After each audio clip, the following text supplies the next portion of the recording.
Okay, so let's go back to, so we have our purchase agreement. Actually, let's go back to our representation agreement. Let's say we wanted to generate a business fact sheet. We would do that from our seller rep agreement and go down here to business fact sheet, click on create.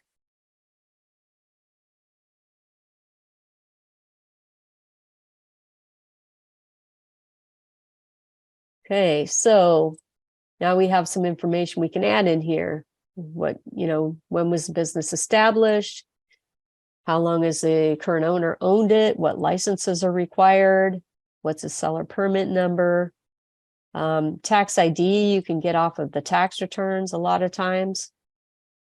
EDD number, ABC. So it's the sporting goods store, that's not applicable. Business hours, you can add those in. Seasonal changes. Is there a current lease for the business? Yes, there is a current lease. When does it expire? Now, if it's on month to month, you can just say no, there's no real lease, but even then you still probably, unless it's a home-based business, you probably want to say yes, even if it's month to month. So the expiration date, let's say that Sam's lease expires, we were a year and a half from now or so. So let's say December 2024. December 31st. Okay. Are there options to extend? No. Is it assignable? Yes. What's the base rent? 7,500. Are there any CAM charges, taxes, insurance? What do we have here? How are rent increases handled? Is it percentage rent?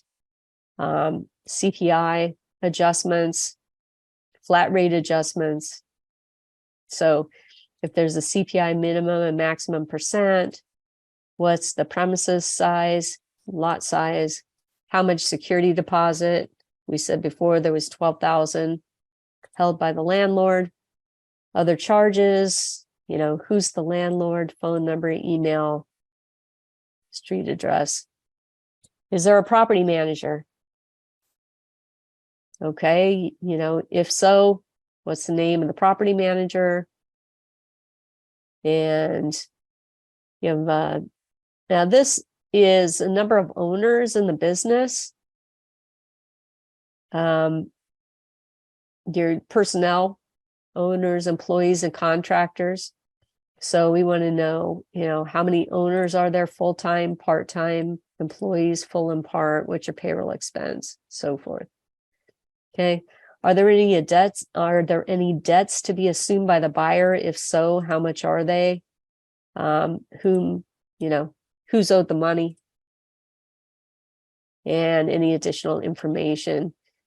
What was the date of the representation agreement? And that was 5/11. So if we save this, we can take a look. And we'll see a lot of blank information lines that we left.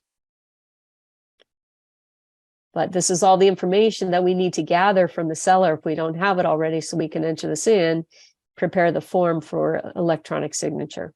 Because ultimately we want the sellers to sign this as to the accuracy thereof. Okay. So that's how you put together the business fact sheet.